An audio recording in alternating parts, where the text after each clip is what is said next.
Sextou na Universidade. Começa agora o Somos Um.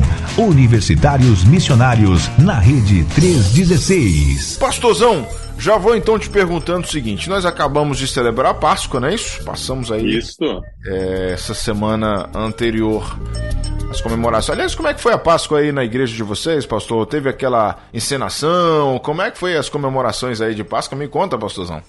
Foi ótima. Estive no culto da manhã na Igreja Batista do Recreio, lá do pastor Wander. Uma mensagem muito poderosa, edificante. E, como sempre, né, nos lembrando aí que o nosso Jesus, nosso Senhor, está vivo. Ele venceu a morte. Né? Então, a mensagem de que pode ser sexta-feira, mas o domingo vem aí, né? O domingo da ressurreição. Então, legal, uma bênção. Aliás, lá na igreja, aqui na igreja, na nossa comunidade aqui, quando eu fui pregar no domingo, aí eu falei para os irmãos, quem matou e quem mandou matar Jesus? Isso aí! A galera ficou assim, e aí a gente conseguiu desenvolver, foi bênção demais, foi muito bom. Aproveitou o tema do nosso último programa, isso óbvio, aí. Óbvio. Que a gente aprende, a gente tem que colocar para frente, né? Isso mesmo. Pastor, fala pra gente então, nesse início, qual é a importância da ressurreição, já que é esse assunto, né, para as nossas vidas. Vamos começar por aí. Isso. Vamos lá. Nayan, você e nossos ouvintes já de longa data já conhecem o projeto Somos Um, mas alguns talvez estejam chegando agora, então deixa eu dar uma recapitulada. O projeto Somos Um, ele existe para capacitar os universitários cristãos para eles cumprirem sua missão dentro da universidade. E a gente, então, trabalha em 4 áreas: a defesa da fé, cosmovisão cristã, evangelização discipuladora e vida com Deus.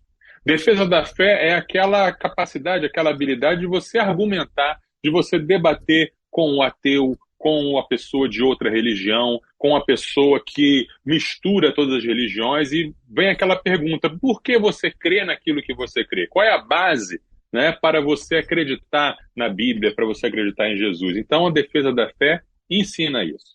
A evangelização discipuladora, nem precisa dizer, é o relacionamento que você constrói para você levar as pessoas a conhecerem Jesus, a transmitir e crescerem no conhecimento de Jesus. Cosmovisão cristã é você enxergar o mundo com a lente do Evangelho. Não apenas a questão do relacionamento com Deus, mas tudo. Política, economia, trabalho, arte, ciência, jornalismo, todas as áreas precisam ser vistas com a visão de que Cristo é o Senhor, de que houve essa salvação. E a vida com Deus, o universitário também precisa cuidar da sua vida com Deus, porque ele passa por muitas provas, por muitas tentações, e precisa estar ali ligado no Senhor, na oração, na dependência de Deus. Pois bem, esse assunto da ressurreição de Jesus e da nossa ressurreição, ele tem impacto direto em todas essas áreas. Essas 4 áreas de atuação do Somos Um, todas elas são afetadas e todas elas são essencialmente, digamos assim, empoderadas pelo fato da ressurreição. Então, vou começar pela defesa da fé, né? A defesa da fé se baseia na ressurreição. Não existe defesa da fé, não existe apologética sem mencionar a ressurreição de Jesus. A gente vê isso lá no início, quando a gente vê no livro de Atos, os discursos de Pedro, por exemplo, depois do Pentecostes, todos se baseiam na ressurreição. Pedro diz assim: israelitas, escutem o que vou dizer. Jesus, o Nazareno, homem aprovado por Deus diante de vocês com milagres, prodígios e sinais, os quais o próprio Deus realizou entre vocês por meio dele, como vocês mesmos sabem, a este, conforme o plano determinado e a presciência de Deus, vocês mataram, crucificando-o por meio de homens maus. Porém, Deus o ressuscitou, livrando-o da agonia da morte, porque não era possível que fosse retido por ela. Então, Pedro aqui no centro da sua mensagem, da sua pregação, sobre o que estava acontecendo ali com aqueles discípulos, falando em línguas e toda aquela coisa, ele então explica, olha, Jesus, aquele que vocês mataram, Deus o ressuscitou. A mesma coisa ele diz em Atos 3, de 13 a 15, depois da cura do coxo, depois da cura daquele homem aleijado.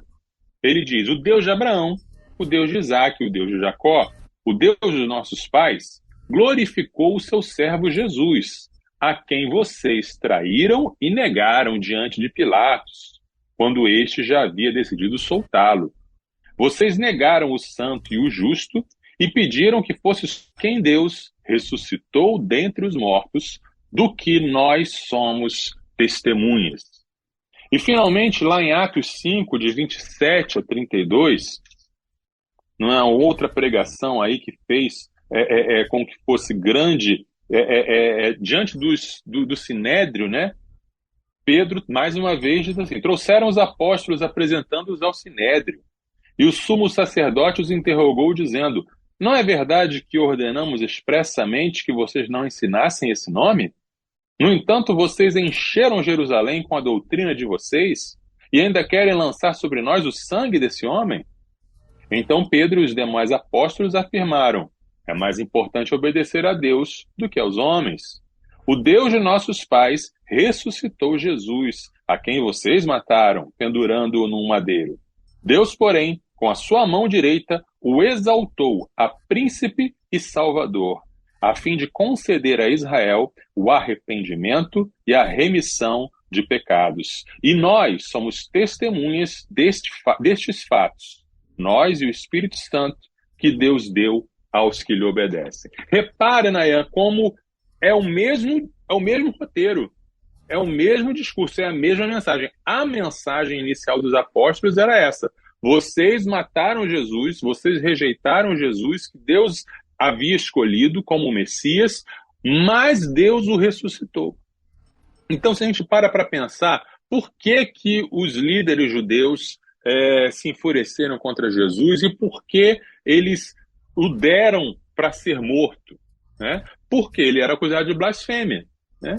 Ele era acusado de dizer que ele era Deus, ele era acusado de dizer que ele era filho de Deus, que ele era o Messias, que ele tinha autoridade para perdoar pecados, que ele tinha autoridade para destruir o templo e refazê-lo. Então, se ele era um simples homem, então eles estavam certos em querer matá-lo. Mas quando Deus ressuscita Jesus, Deus está dizendo assim, essa sentença de morte que vocês fizeram era injusta. Eu estou provando a vocês que ele era, de fato, tudo aquilo que ele afirmava ser. É Deus dando a prova de que Jesus é, de fato, o Messias. Porque havia muitos outros que morreram, muitos outros que se levantaram dizendo ser Messias e foram mortos. Da mesma forma para Roma, né? Muitos reis e muitos revolucionários foram mortos por Roma. Roma crucificou muita gente, né? Mas quando Deus ressuscita Jesus, ele está dizendo para Roma e para todos os principados e potestades, todos os governantes, este é o meu ungido, este é o verdadeiro rei. O seu poder de matar não é suficiente para vencê-lo. Então, a ressurreição de Jesus se torna uma peça principal para apresentar a verdade do Evangelho e para apresentar a realidade de quem Jesus era e do que Jesus veio fazer. É por isso que Paulo, lá em 1 Coríntios 15, ele dedica um capítulo inteiro para falar sobre a ressurreição. Ele diz, nos versículos 3 a 8 e também no 14 e 15, antes de tudo, entreguei a vocês o que também recebi, que Cristo morreu pelos nossos pecados, segundo as Escrituras, e que foi sepultado e ressuscitou ao terceiro dia, segundo as Escrituras.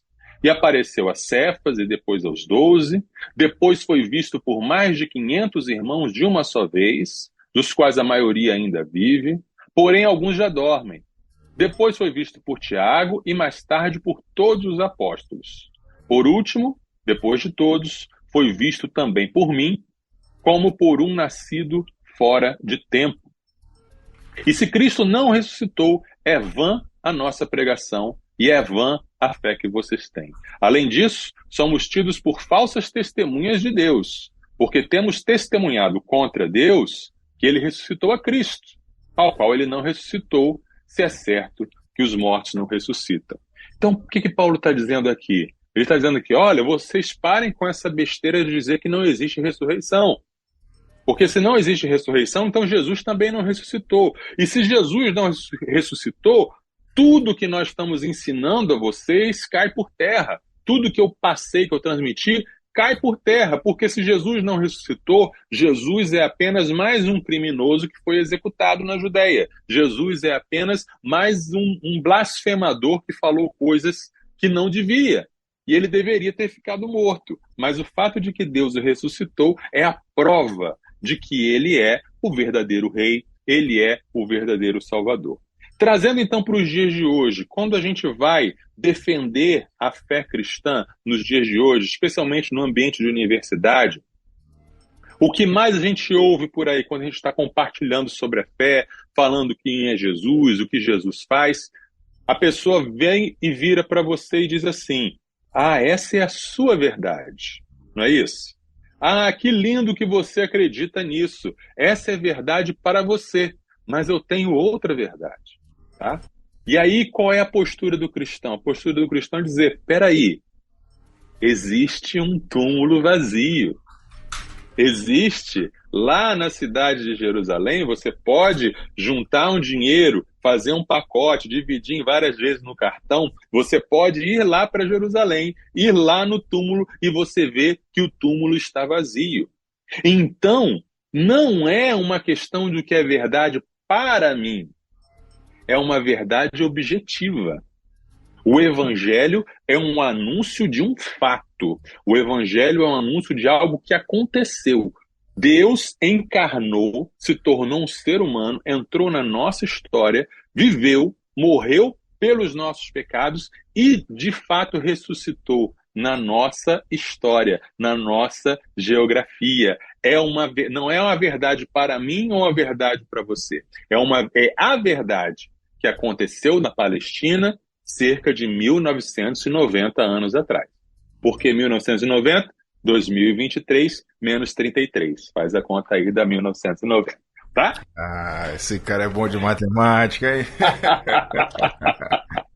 E aí, Nayan, quando a gente vai lá, por exemplo, para 2 Pedro, né, segunda carta de Pedro, capítulo 1, versículo 16, o apóstolo diz assim: porque não lhes demos a conhecer o poder e a vinda do nosso Senhor Jesus Cristo, seguindo fábulas engenhosamente inventadas, mas nós mesmos fomos testemunhas oculares da sua majestade. Então Pedro está falando da importância da testemunha ocular. Ele viu, ele tocou, ele conversou, ele comeu pão junto, comeu peixe junto, ele talvez junto com o Tomé tenha tocado nas feridas. Ele estava testemunhando de algo que ele viu. Paulo fala sobre isso em 1 Coríntios 15. Olha, tem mais de 500 pessoas aí que viram. Você pode ir lá e conversar com elas. Isso não é uma fábula, isso não é um mito, isso não é uma poesia, uma metáfora, é um fato. Deus entrou na nossa história na pessoa de Jesus e ele de fato ressuscitou. Tá? Então, não é verdade que todas as religiões são iguais. Não é verdade que todos os caminhos levam a Deus. Não é verdade que não importa muito bem qual é o conteúdo da sua fé, o importante é o sentimento. Não. Todas as teorias que tem aí, sobre todas as religiões, todas as espiritualidades, contrariam uma a outra. Não podem ser todas verdades ao mesmo tempo. Né? Não pode existir reencarnação ao mesmo tempo que ressurreição. Não pode existir você se tornar um iluminado e haver céu e inferno. Ou uma coisa ou outra. Não dá para existir vida eterna e não existir vida eterna e todo mundo morrer e acabar. Ou seja, tem que haver uma verdade. E aí, ou o evangelho é a verdade, ou ele é uma mentira horrenda. Ou o evangelho não tem importância nenhuma, ou ele tem importância suprema, né? Então, defendendo a fé a partir da ressurreição, levamos a pessoa ou a se render a Cristo ou a rejeitá-lo completamente, dizer, não quero saber disso. Mas essa é a importância da ressurreição para a defesa da fé. Show de bola. 2 horas e 23 minutos aqui na nossa Rede 316. Dito isso, abraçar aqui o Val Martins, que está participando da nossa programação. Ele é de Pinheiro, lá no Maranhão. Tá aqui pedindo oração pelo Diógenes, o genro dele e toda a família. A gente vai caminhar para a sala de oração, tá bom, Val? Obrigado pela sua companhia. E a galera que tá chegando aqui, o Valnei falou que lá em Conquista, na cidade dele, tá um sol escaldante, um sol maravilhoso. Valeu, meu querido Valnei. Ele mandou as sazonais de hoje aqui, do dia 14 de abril, o Dia Mundial do Café, Dia Internacional do Patinador e olha só. dia do técnico em serviço de saúde também. E ainda... Muito bem, então dia de todos os técnicos em serviço de saúde pegarem seu patins e saírem tomando café por aí. Aí, tá vendo? A gente só tem que completar aqui, porque é dia do neurocirurgião também. Agora ferrou, hein? Pronto, tome um café andando de patins enquanto faz uma cirurgia no cérebro de alguém. Misericórdia. Eita, um abraço, meu querido Valnei, gente boa, tá aí acompanhando sempre a programação da 316. Bom, 2 horas e 25 minutos no horário de Brasília. A próxima pergunta que a gente tem aqui para o pastor Marcelo é: como o entendimento da ressurreição impacta o nosso jeito de evangelizar, pastor Marcelo? Sim, pastor Nayan, a evangelização tem que ser o conteúdo da nossa evangelização. Sim. Falamos bastante sobre a morte de Jesus na semana passada e como a cruz ela é algo central. Mas a cruz é central, o túmulo vazio também é central. O túmulo vazio também é o coração da evangelização, o coração do evangelho. Não existe evangelho sem ressurreição. Por quê? Porque o evangelho é boa notícia. E qual é a boa notícia? A boa notícia é que a morte foi vencida. Todo ser humano, em todas as épocas, em todas as culturas, seja o mais estudado, seja o mais ignorante, seja a condição econômica que ela tiver, todo ser humano tem medo da morte. Todo ser humano não gosta de falar da morte. Todo ser humano se preocupa com o tema da morte. Os filósofos falam sobre isso. E falam de que porque a morte é o fim, então a vida é sem sentido. E precisamos então encontrar um sentido para a vida. Mas quem não pensa filosoficamente sobre a morte, não quer pensar. Porque a morte é o rei dos pavores, a morte é o último inimigo, né? E aí o mundo ele tenta dar respostas vagas a respeito da morte, do tipo, fulano morreu, virou uma estrela. A gente vê, né, quando morre alguém, morre um sambista, aí a pessoa lá no enterro está falando assim, ele deve estar agora tocando samba lá no céu, né? Umas ideias vagas, umas ideias bobas, umas ideias que não consolam de verdade, porque eu creio que mesmo aquela pessoa que fala isso não está convencida de que aquilo é verdade. A morte é o maior dos mistérios, a morte é o maior dos terrores, mas Jesus venceu a morte, né? O túmulo vazio é a resposta que todos nós precisamos e procuramos. Deus entrou na nossa história e ele venceu. Tá? Porque com o pecado entrou a morte no mundo, mas Jesus então assumiu a nossa morte, morreu em nosso lugar e derrotou a morte. E ao ressuscitar ele mostrou, ele deixou claro para todas as pessoas, eu venci a morte, a vida não acaba no túmulo, existe vida e vida eterna, e isso é dado com certeza, não é uma esperança vaga, não é um desejo de um sonho, mas é o próprio Jesus que dá essa certeza. Como se fala muito por aí, né? Não sabemos, né, como é a vida após a morte, ninguém veio de lá para contar como é. Errado! Jesus veio de lá para contar como é. Jesus passou pela morte, ressuscitou, ficou 40 dias conversando com seus discípulos, falando sobre o reino de Deus. E ele nos ensina, né, que ele é o caminho, a verdade e a vida, e que nele, quem crê nele, tem a vida eterna, será ressuscitado, né? E no último dia nós temos todos comparecendo. Há um versículo muito importante para a nossa compreensão, né? Se relaciona com a nossa. 1 João 3,2: Amados, agora somos filhos de Deus, mas ainda não se manifestou o que haveremos de ser. Sabemos que quando ele se manifestar, seremos semelhantes a ele, porque haveremos de vê-lo como ele é. Então Jesus nos garante que porque ele morreu e ressuscitou, ele também vai trazer à vida todas as pessoas e vamos ressuscitar. Ou seja, não vamos reencarnar, não vamos ficar como fantasmas eternamente, não vamos virar estrelinhas brilhando no céu, não vamos deixar de ser seres humanos, vamos continuar sendo seres humanos ressuscitados no corpo transformado, como Jesus também teve um corpo transformado.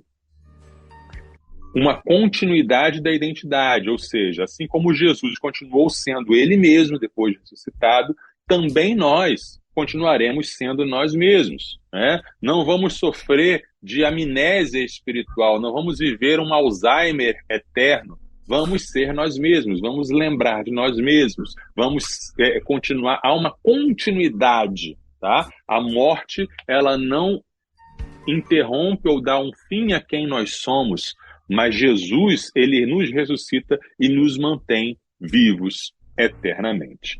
Tudo isso deve estar presente na nossa evangelização para tirar as falsas ideias e dar a verdadeira esperança, o verdadeiro consolo, a verdadeira paz, tá? Também na nossa evangelização, quando a gente fala que Jesus ressuscitou, a gente precisa falar que Jesus agora, ele é o rei. Ele foi entronizado. Ele é o rei. E ele vai voltar. Só que quando ele voltar, ele não vai voltar mais como advogado, mas como juiz. Ele não vai voltar mais como o Cordeiro de Deus que tira o pecado do mundo, mas como o leão da tribo de Judá.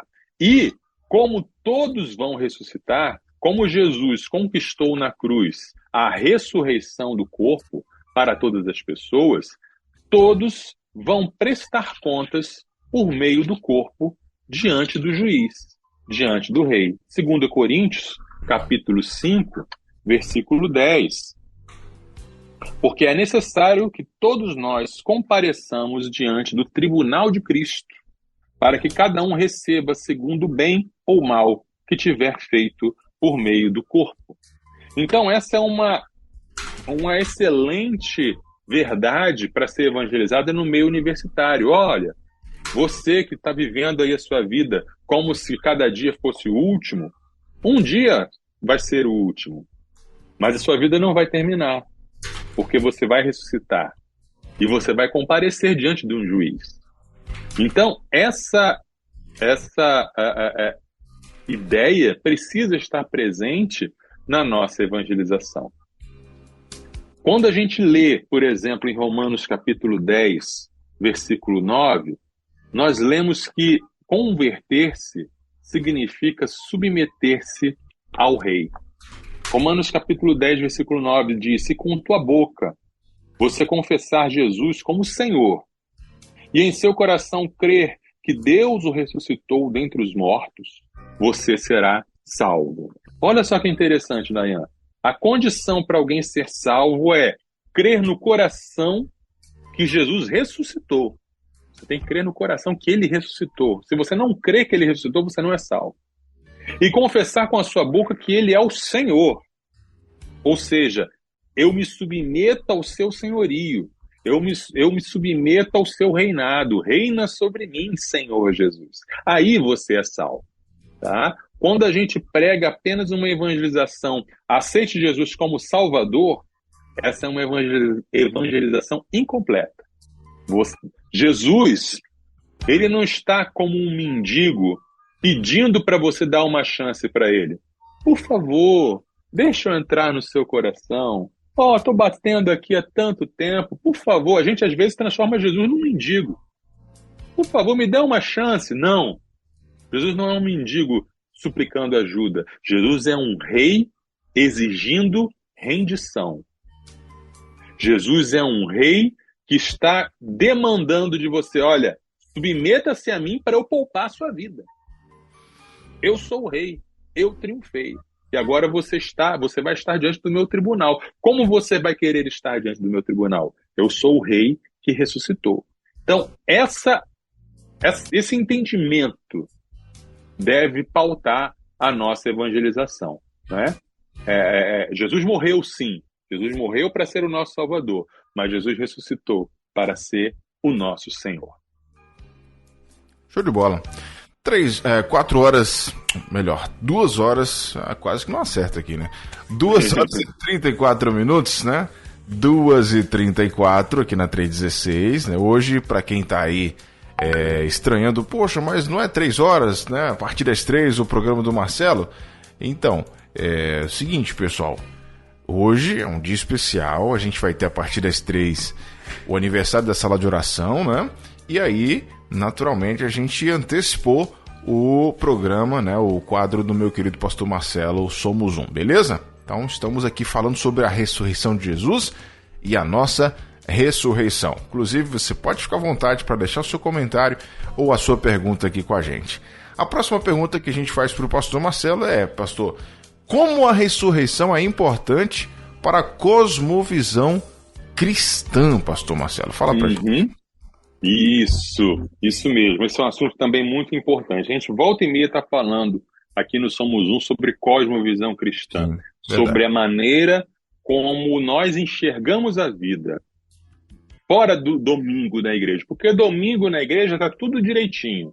Domingo na igreja a gente canta, domingo na igreja a gente ora, domingo na igreja a gente ouve a palavra, a gente tem comunhão com os nossos irmãos, tudo certo.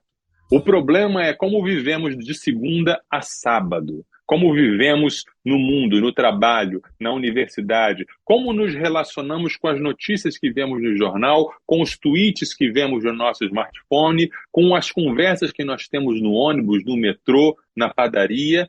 É aí que entra a cosmovisão cristã. E aí, vamos precisar falar de platonismo. Vamos precisar falar um pouquinho de filosofia. Platão foi um sujeito muito inteligente, né? Viveu na Grécia, 300 e poucos anos antes de Cristo. Foi um dos maiores nomes da filosofia mundial. Tem gente que diz que todos os filósofos são apenas comentadores de Platão, ou tentando defender Platão ou atacar Platão, mas não dá para fugir dele, tá? Só que a ideia de Platão, ele acertou em muita coisa, mas as ideias dele e as ideias de alguns seguidores dele acabaram invadindo a nossa consciência cristã. O que Platão entendia? Platão falava sobre 2 mundos, tá?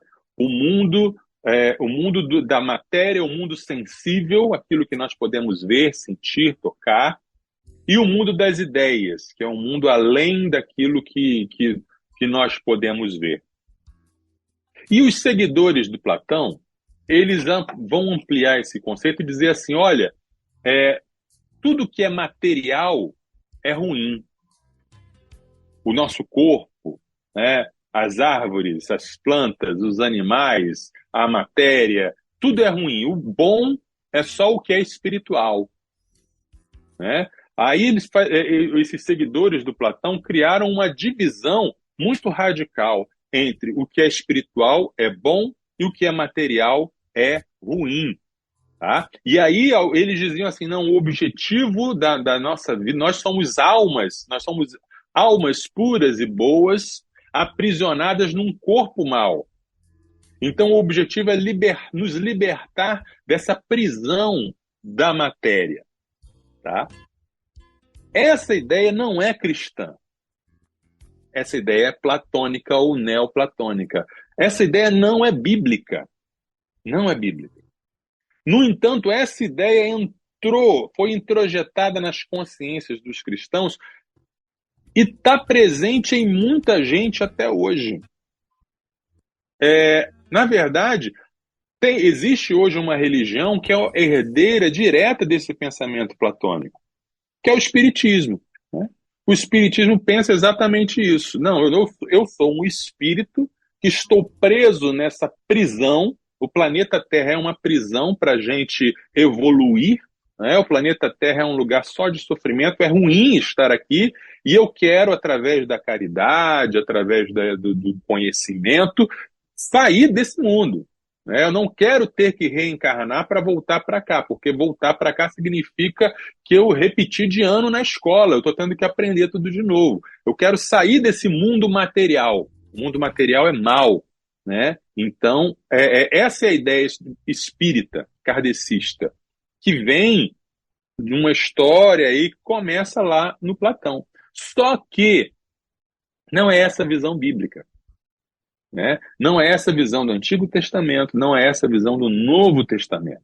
Quando a gente olha para a Bíblia, quando a gente vê Gênesis, lá no comecinho, nós vemos Deus criando os céus e a terra, e Deus criando a matéria, e Deus disse, viu Deus que tudo era bom. E quando ele termina de criar, no sexto dia, viu Deus que era tudo muito bom. Então a matéria é importante. A criação de Deus é importante. Deus tem planos para essa criação e Deus não abandonou essa criação. A ressurreição nos faz lembrar disso, tá? Lá em Romanos capítulo 8, versículos 18 em diante, 18 a 23, Paulo diz o seguinte, ó: porque para mim, tenho por certo, que os sofrimentos do tempo presente não podem ser comparados com a glória a ser revelada em nós. A ardente expectativa da criação aguarda a revelação dos filhos de Deus, pois a criação está sujeita à vaidade, não por sua própria vontade, mas por causa daquele que a sujeitou, na esperança de que a própria criação será libertada do cativeiro da corrupção para a liberdade da glória dos filhos de Deus. Porque sabemos que toda a criação a um só tempo geme e suporta angústias até agora. E não somente ela, mas também nós, que temos as primícias do Espírito, igualmente gememos em nosso íntimo, aguardando a adoção de filhos, a redenção do nosso corpo. O que Paulo está dizendo aqui? Que toda a criação, toda a natureza, né, as árvores, os animais, os rios, os mares, a terra, o planeta inteiro está gemendo e aguardando o dia da sua libertação, porque essa criação que é boa foi colocada por causa do pecado debaixo de uma situação de vaidade, uma situação que não é boa. E a criação está aguardando a manifestação dos filhos de Deus, ou seja, o dia em que Jesus vai voltar e nós teremos os nossos corpos gloriosos e também a natureza vai ser libertada do pecado, vai estar libertada desta situação de queda, né? A queda vai ser revertida nesse dia glorioso, quando Jesus voltar. Em Isaías 45, verso 18, nós lemos um pouco sobre o propósito de Deus para a criação. Tá? Isaías 45, 18 diz assim: porque assim diz o Senhor que criou os céus, e Ele é o único Deus que formou a terra e a fez. Ele a estabeleceu. Ele não a criou para ser um caos, mas para ser habitada. Eu sou o Senhor e não há outro. Ou seja, o Deus que criou a terra lá no comecinho, a criou para ser habitada. E Ele não abandonou os seus propósitos. Ele não abandonou a sua criação. A obra da redenção de Jesus, a gente às vezes entende, Nayan, a salvação como um bote salva-vidas. Nosso navio está afundando. Esse mundo aqui não tem mais jeito. Então Jesus veio, ele é o bote salva-vidas para salvar alguns. Alguns que puderem, entra no bote salva-vida porque aqui vai afundar. não é isso. Quando a gente olha para a história da Bíblia, do começo ao fim, do Gênesis ao Apocalipse, não é um bote salva-vidas, mas é o navio inteiro ser restaurado. O navio inteiro vai ser consertado. O navio inteiro vai chegar ao seu porto. Claro, nem todos vão ser salvos, nem todos vão participar disso, porque nem todos vão crer, né? Mas, através dos que creem, o mundo, a natureza, o cosmos vai ser restaurada, vai ser libertada. Em 1 Coríntios 15, né, de 22 a 26, eu não vou ler, mas a maioria das pessoas conhece, quando Jesus ele entrega o governo ao Pai, o reino, depois de ter destruído o último inimigo, e o último inimigo a ser vencido é a morte. Então a morte vai deixar de existir e Jesus vai entregar o reino ao Pai. E aí vai chegar o dia em que esperamos, como diz lá em 2 Pedro, capítulo 3, versículo 13. Nós, porém, segundo a promessa de Deus, esperamos novos céus e nova terra, nos quais habita a justiça. Ou seja, quando Jesus chega, quando Jesus voltar, quem estiver vivo vai ter seu corpo transformado num corpo glorioso, quem estiver morto vai ressuscitar também num corpo glorioso, e aí vai haver, depois do juízo final, né, e aí vai depender de quais são as suas teorias pré-milenista, pós-milenista, etc., mas no final de tudo vai haver um novo céu e uma nova terra, onde habitará a justiça. Deixa eu falar uma coisa aqui polêmica, Nayan. Jesus não virá para nos levar ao céu. Jesus virá para trazer o céu para nós. Isso aí. É por isso que nós vamos ressuscitar, né? No céu existem espíritos. Deus é espírito, né? Quem morre entrega o espírito para Deus. Quem morre em Cristo está com Deus. Mas Deus não nos planejou para vivermos eternamente como espíritos.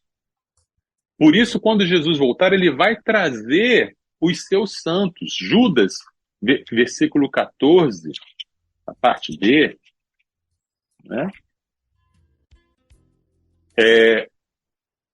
Eis que o Senhor vem com milhares de seus santos. Ele vem e vem trazendo os seus santos. Tá? E ele vai vir e vai trazer o céu, né? Quando a gente vê lá em Apocalipse, capítulo 21, né, que a Nova Jerusalém desce do céu. A Nova Jerusalém desce do céu como uma noiva ataviada para o seu noivo. E aí Deus vai vir e vai habitar conosco. Esse é o projeto de Deus, esse é o plano de Deus lá desde o Gênesis, né? Vir habitar conosco. E aí isso tem implicações muito práticas para a nossa vida, porque isso influencia a maneira como a gente lida com a criação de Deus e com o dia a dia, com a nossa vida, porque a gente entende que a salvação não é uma coisa escapista. Eu vou sair desse mundo, que esse mundo não tem nada para mim,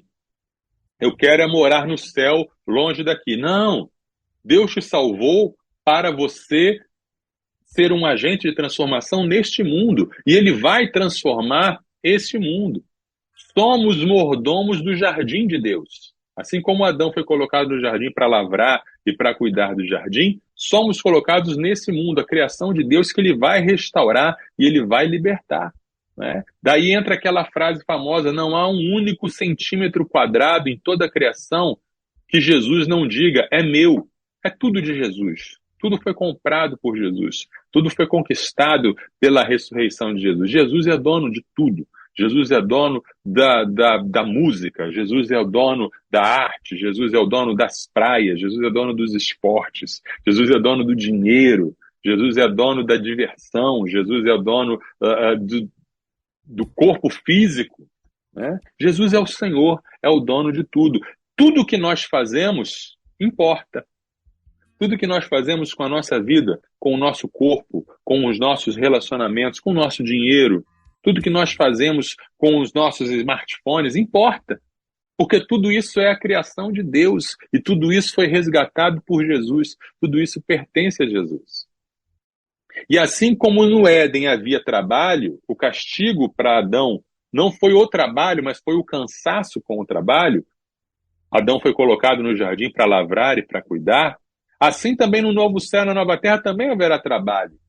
Não vai ser um tédio, não vai ser um ócio, não vai ser uma coisa sem graça. Não, vamos ter coisas para fazer, vamos continuar fazendo a obra de Deus. Tá? Por causa disso, nós somos agentes de Deus para a cura, para a restauração e para a libertação de tudo aquilo que o pecado maculou. Tá? A nossa vida, a gente pode, por um lado, desfrutar dos prazeres legítimos da criação, né? Você chupar uma laranja é uma coisa que glorifica a Deus. Você chupa aquela laranja e diz, que laranja maravilhosa que Deus criou, né? Você nadar no mar, você brincar com uma criança, sabe? São coisas presentes de Deus para serem desfrutados. E, ao mesmo tempo, o que a gente faz nessa vida importa. O que a gente faz contribui para esse plano de Deus de restaurar todas as coisas. Como? Eu não sei, é um mistério. Mas da mesma maneira que aquele menino levou aqueles 5 pães e os 2 peixes, que eram totalmente insuficientes para a situação, e Jesus multiplicou e fez um milagre a partir disso, da mesma forma Deus usa as nossas vidas e as coisas que nós fazemos no nosso dia a dia para esse plano de, no final, milagrosamente, com a vinda de Jesus, ele restaurar todas as coisas. Então, a ressurreição muda o nosso jeito de pensar a vida como um todo. Queria saber se temos ouvintes, o que os ouvintes estão achando até agora. Nossos ouvintes estão bem tímidos hoje, pastorzão. Bem tímidos, bem tímidos. Será que a diferença de horário deixou eles despreparados? Pode ter sido. A Sandra Lourdes está aqui mandando um áudio pra gente. Deixa eu ver se eu consigo ouvir o áudio dela. Batista. Ficou bem baixinho o áudio dela aqui, não deu para poder a gente ouvir não, mas Sandra, obrigado pela sua participação. Tá aí acompanhando a gente, Sandra Lourdes. Obrigado, minha irmã. Olha só, 2 horas e 51 minutos aqui na nossa rede 316, 2h51. Nós temos aqui a nossa última pergunta, que são 2 em 1, né, para o pastor Marcelo. Daqui a pouquinho, a partir das 3, nós teremos aí a transmissão do aniversário da sala de oração. Então fica na sintonia com a gente, viu? Pastor Marcelo, e nossa vida com Deus? Como ela é afetada pela doutrina da ressurreição, pastorzão?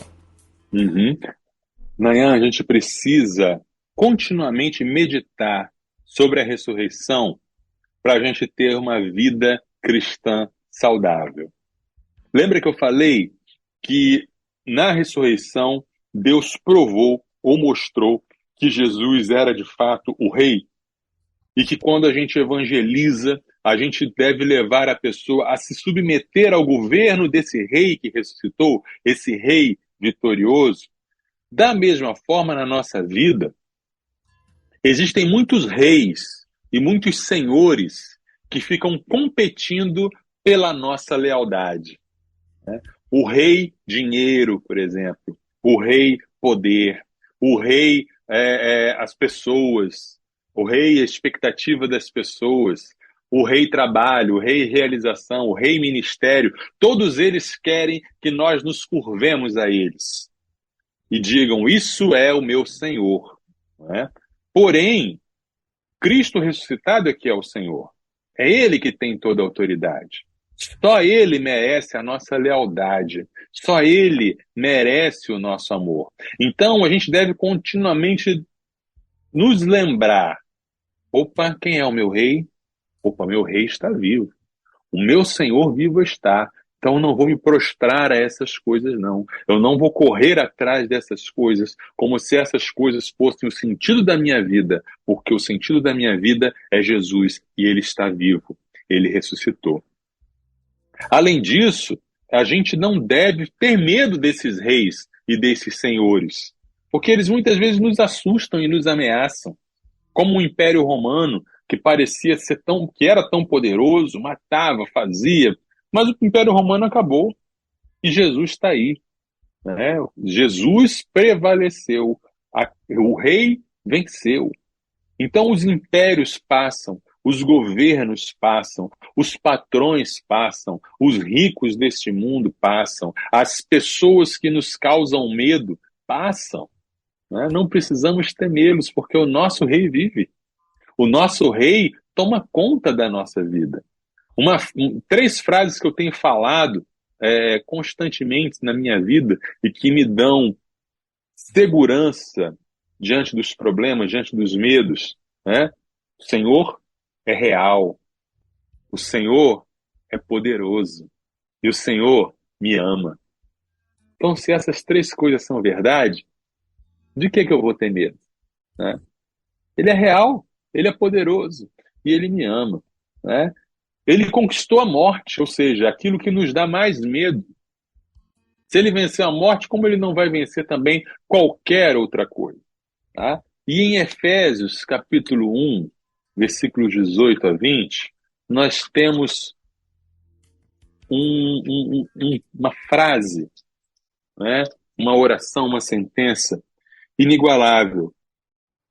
Paulo está fazendo uma oração, ele diz: peço que ele ilumine os olhos do coração de vocês para que saibam qual é a esperança da vocação de vocês, da glória da sua herança nos santos, e qual é a suprema grandeza do seu poder para nós, os que cremos, segundo a eficácia da força do seu poder.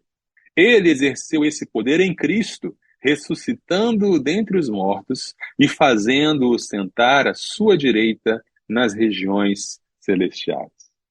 Olha o que Paulo está dizendo aqui, Nayan.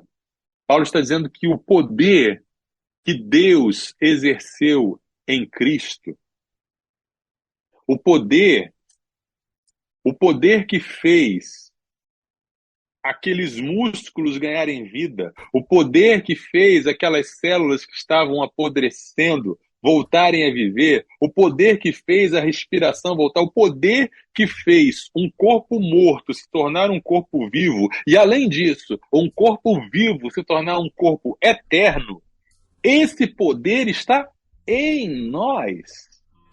Esse poder tremendo da ressurreição está em nós, e Paulo está orando para que a gente entenda e compreenda e saiba qual é esse poder, né? Portanto, a ressurreição não é algo que está só lá na frente, no nosso futuro distante. Um dia eu vou ressuscitar. Mas é algo que a gente já pode vivenciar hoje. O Evangelho, ele vive essa tensão entre o já e o ainda não. Os estudiosos do Novo Testamento falam muito sobre isso. Já e ainda não. Ainda não fomos ressuscitados. Ainda não acabou o pecado. Satanás ainda não foi lançado no lago de fogo e enxofre. A morte ainda não foi abolida. Mas já temos o poder da ressurreição em nós. Jesus já está presente em nós. Jesus já realiza milagres e obras na nossa vida. Podemos ainda esperar, podemos já esperar milagres acontecerem. E os milagres que ele decidir não fazer, nós podemos saber que é para o nosso melhor. Então o Evangelho, Nayan, é essencialmente uma mensagem de alegria. Por isso que é boa notícia. É a boa notícia. Jesus ressuscitou. O spoiler dessa história é que já temos o final feliz. E esse final feliz, ele é experimentado hoje. Já podemos viver, já podemos sentir, já podemos conhecer os efeitos desse final na nossa história hoje. 2 Coríntios 4, 16 a 18. Por isso não desanimamos.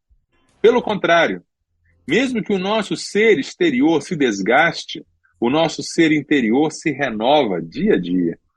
Porque a nossa leve e momentânea tribulação produz para nós um eterno peso de glória, acima de toda comparação, na medida em que não olhamos para as coisas que se veem, mas para as que não se veem, porque as coisas que se veem são temporais, mas as que não se veem são eternas. Então, nós podemos, o cristão pode, na mesma oração, dizer: Maranata, vem, Senhor Jesus. Ah, Jesus, eu quero que o Senhor volte logo, porque eu quero que o Senhor traga o teu reino, eu quero que a morte acabe, eu quero que o luto acabe, eu quero que o mal acabe. Podemos orar assim: Maranata, vem, Senhor Jesus. Mas nós podemos também dizer a outra frase: Aleluia, aleluia, Jesus já venceu. Aleluia, Jesus já ressuscitou. Aleluia, Cristo vivo está e a vida de Jesus já flui em mim. Amém.